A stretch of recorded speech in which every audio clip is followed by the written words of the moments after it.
And, I was thinking about this because I was reading a status a couple days ago, and it was actually there's a post that's put up by David Goggins. And I don't know if you know who David Goggins is. If you don't, you should read his book. And it is called Can't Hurt Me. It's amazing. And the way I found out about him was about 5 years ago, maybe 6 years ago. I read a book called Living with a SEAL, where this guy named Jesse Itzler, who he's a billionaire. His wife is also separately a billionaire. They got married, two billionaires married basically. And he was at an event and he saw this guy and he walked up to him and was like, "Hey, you're insane. Will you come live with me?" And he came and lived with him for 30 days. And that happened to be David Goggins. And, the craziest part about David Goggins is, number one, seeing his mindset and the way that he works, and then seeing where he came from and realizing that he hasn't always been that way. So to give you an idea, the way that Jesse Itzler found this guy is he was running a 100-mile race, and it was basically a 1 mile lap. And him and his friends were doing it together. It was just like a tag, like one person ran a mile, then another person ran a mile, then one person ran 2 miles. And there was a team running 100 miles. And they had all of the supplies that they needed. They had everything that they needed with them, the water, the food, all of that stuff. And right next to him was a guy who was literally just running around, and all he had was water and crackers. And he ran, and at 70 miles, he realized that there was a lot of issues that was going on in his body. And so he actually found out that he broke all of the small bones in his feet, both of his feet, by mile 70. And he had liver failure, where literally he was literally peeing and pooping blood. And he's like, his wife was like, "All right, you got to give up." And he's like, "I'm not going to give up. I'm going to keep going. I'm going to keep going." And he ended up finishing the next 30 miles after peeing and pooping blood and breaking all of the small bones in his feet. He finished it. And Jesse Itzler saw this and he's like, "I don't know what the hell this guy has, but I need to figure out whatever drive he has of how to get it inside of me." And what was actually happening is David Goggins was running his first ever long distance. He had never run a marathon, and he decided to run 100 miles at one point in time. And the reason why was because he wanted to qualify for something called the Badwater 135, which is 135 miles in the desert. What did he do? This is the reason why he did it, was because some of his friends had fallen. He was I think he was a Navy SEAL. He was a Navy SEAL, and some of his friends were inside of a helicopter crash, and he wanted to raise money for their children, for them to go to college. And so he had this drive of he just wanted to finish. And so he Googled the 10 hardest things to do to raise money. And he trained for 4 days. 4 days is how long he trained for a 100-mile race. And then what happened was he did the 100-mile race, realized that it wasn't enough to qualify for the Badwater 135. And so the very next weekend, he ran another 100-mile race to actually get into it. And it's just, when you learn about this guy's story, it's so mind-blowing and it's so inspiring to me, because it shows you how much a human is actually capable of, but we don't know that we're actually capable. We restrict what we're fully capable of. So he had only done, he went and did the Badwater 135, and then he placed second in a 3-day, get this, 3-day, 320-mile race. And he cycled 261 miles in 2 days on a rented bicycle. It wasn't even his bike. Like, when people will go into these races, like they have like these $10,000, $20,000 bikes, and they train and they train and they train. He rented a bike. And, before training for that race, he had never actually ridden a bike competitively. And, so he's got that's on his list of things that he did. He also set a course record for the 48-hour national championships, beating the previous record by 20 miles. And he traveled in 48 hours. He ran 203.5 miles. Just let that sink in for a second. He ran for 48 hours straight, no sleep, and ran for 203.5 miles, earning him a spot in one of the top 20 ultramarathon runners in the world. Like, let that sink in for a second. The crazy part about it is that he used to be 300 pounds. He used to be 300 pounds, and then something clicked in him, and he said, "I will not live this life anymore." He's like, "I'm going to figure out a way to get out of this space that I'm in." So what did he do? He signed up for the Marines, and they told him that he was too fat and he wasn't able to be a Marine. And he's like, all right, well, how much weight do I have to lose? And they said he had to lose literally 105 pounds. And he lost 105 pounds in 2.5 months to go from 300 pounds to 195 to qualify to go into the Marines. Then he went into BUD/S, which is considered what's also called Hell Week. And he did 2 Hell Weeks. Actually, I'm sorry, he did 3 Hell Weeks. One of the ones, someone actually died inside of it, and he went through it. He also has the world record. And I'm not just talking about David Goggins and going on and going on and going.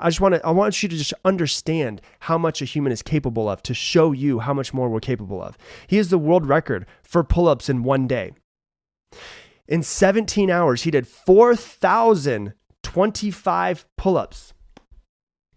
In 17 hours, he did 4,025 pull-ups. Just think about that for a second. He ran 110 miles in 24 hours with pneumonia. He ran 110 miles in 24 hours with pneumonia. And the thing about it that's crazy about it is he does all of these races, and he hates running and he hates biking, which is why he does it. And the reason why he does these things is not because he's weird and he wants to torture himself, it's because he wants to see what he's fully capable of. And I want you to think about that for a second. What are you fully capable of? Do we have any idea what you're fully capable of? Or have you not even scratched the surface? Do you want to know the craziest part about this? You might think, well, this David Goggins guy, he's just a freak athlete. Like, he's been blessed with this, incredible lung capacity probably and all of that stuff. He also has a heart defect. And he had to get surgery on his heart after being an ultramarathon runner for a long time. His heart only works at 75% capacity of a normal heart. And he has asthma, and he has sickle cell. Just let that sink in for a second. There's so many excuses that this guy has as to why he should not be the person that he is, why he should not be an ultra marathon runner, why he should not be someone who's in super incredible shape. He used to be 300 pounds. He comes from a place where his father was an alcoholic and beat him as a kid. He has so many excuses as to why he should not. If he wanted to, he could fall back on why he should not be what he is. But he doesn't allow that to hold him back. Now, I want you to think about this for yourself. How many places in your life are you holding yourself back because of the BS stories that you keep telling yourself? Oh, I come from this family. This is how I was treated. This runs in my family, so of course I'm going to be this way. Just think about that for a second. How much more could you do if you took away all of the stories that are constricting you and putting you in a box? If you're a business owner, I don't need to tell you that running a business is tough, but you might be making it harder on yourself than necessary. Don't let QuickBooks and spreadsheets slow you down anymore. It's time to upgrade to NetSuite. Stop paying for multiple systems that don't give you the information that you need when you need it. And you can ditch the spreadsheets and all of the old software that you've outgrown. Now is the time to upgrade to NetSuite by Oracle, the world's #1 cloud-based business system. NetSuite gives you the visibility and the control over your financials, HR, inventory, e-commerce, and more. Everything you need all in one place instantaneously. So whether you're doing $1 million or hundreds of millions of dollars in revenue, save time and money with NetSuite. Join over 21,000 companies using NetSuite right now. Let NetSuite show you how they'll benefit your business with a free product tour at netsuite.com/dial. Once again, schedule your free product tour right now at netsuite.com/dial, netsuite.com/dial. Really though, think about it.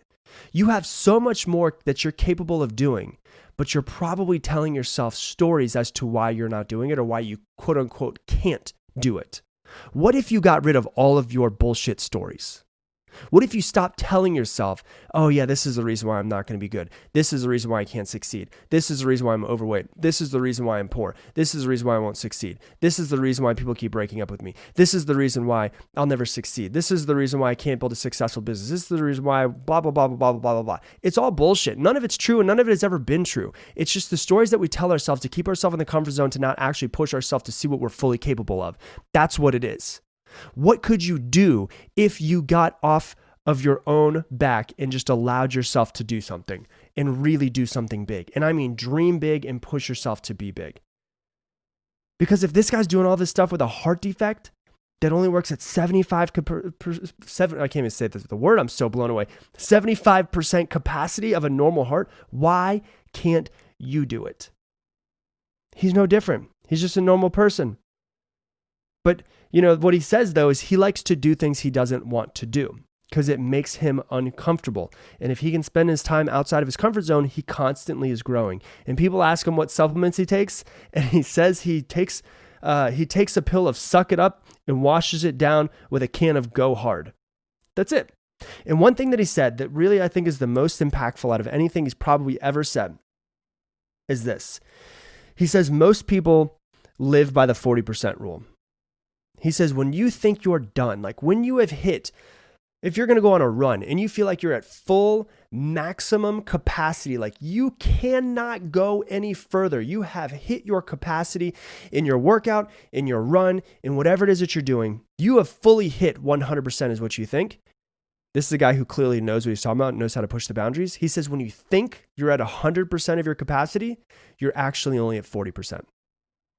He calls it the law of 40%. And what happens, he says, is that your brain has a mechanism. It makes sense. It has a mechanism to keep you safe. It says, hey, Rob, shut it down. You've hit your capacity. Makes sense because our brain doesn't want us to break anything, doesn't want us to get injured, any of those things. But if you push past the point that your brain says that you can get to, like your full 100, quote unquote, 100%, you find a whole other level of yourself. And you're only 40% of what your full capacity is. And your body has a whole other level that you can't even comprehend once you get into that point. Now, think about that for a second. When you think you're at 100%, you're only at 40%. How often do you even get to your perceived 100%? Ever? It's probably not once a week, not twice a week, maybe once a month, once a quarter, maybe not even once a year. So if you're not even living at your full capacity, quote unquote, full capacity, which is 40%, what are you normally operating at? When you think you've gone fully as hard as you could possibly go in a workout, is that only 15% of your real true capacity? What is 40% for you? What is 45%? What is 50, 60, 70% of your actual real true capacity? Not your perceived capacity, but your full capacity. What does that look like for you? What does that look like for you? What would it be like if you pushed yourself past what you think is actually possible? If you went for a run and when you think you're done, you're like, I'm going to keep going, right? I know when I was training for a run one time, and I'm not a runner in any sort of way. I actually hate running, but I decided I'm going to literally start to train myself to go for a run. And I remember I was going for a run and there was a point where it clicked. And that point clicked in me where it was like the runner's high. And I wasn't even thinking. I was just in a zone and my body was moving. And it was like, what happened was I was at capacity, perceived capacity for me. And I was like, I'm going to keep going. I need to get better. I'm going to keep going. I need to get better. I'm going to keep going. I need to get better. And then about 10 minutes later, I was still running, but I didn't feel anything. And I didn't even feel my legs moving. And I was just going and going and going. And I was so blown away. I was trying to run 2 miles. I'd never run a mile in my entire life. I was trying to run 2 miles. And I looked down when I was done, and it was 6. And I was like, oh my God, I don't feel like I was even fully in my body for most of that time. I think that's what he's talking about when you get past the point that you can think you could get past. What if you were to go to the gym today and you think you're done at 45 minutes and you worked out for 2 hours? What would that look like? Not 2 hours with part of it looking at your phone and then talking to your friends and then, going into the steam room. But I'm talking about full 2 hours straight if you normally go for 45. What would the next level for you look like in your workout? What would the next level look like for you in your business? What would the next level look like for you in your friendships, in your relationships? What would the next level look like for you in your bank account? What if you were to just fully push yourself past your perceived 100% and see what else is out there? Because we all limit ourselves by thinking that we can't do as much as we can. And then we make it even worse by telling ourselves stories as to why it's not possible to get to that 100% or 110% or past that. And one of my favorite things that I always think about when I'm in that And I used to say it to myself all of the time. When I was brand new and I wasn't the best sales manager, but I just wanted to run the number one office in the United States, I used to tell myself, the person that outworks you beats you. The person that outworks you beats you. The person that outworks you beats you. And I was like, I'm going to work harder and harder and harder and harder and harder than everybody. And I wasn't the most disciplined person before. I wasn't a hard worker. I had no work ethic before I got into it, but I was able to build that muscle. Willpower is a muscle that you can build. Maybe you just happen to have a really weak muscle at this point in time. Think about that for a second. Maybe you need to work at that muscle and try to get it better every single day and push yourself to see what the next level for you is. Like for me, I know that I want to try to figure out every single way that I can get to my full capacity and bring out everything that I can in myself. But if you think about, if most people are not even operating at 40%, how much wasted human potential is out there? Right? The only thing worse than the pain of hard work is the pain of regret. What would it look like for you if you got to the end of your life and you're like, man, I could have done more. I could have seen more potential for myself.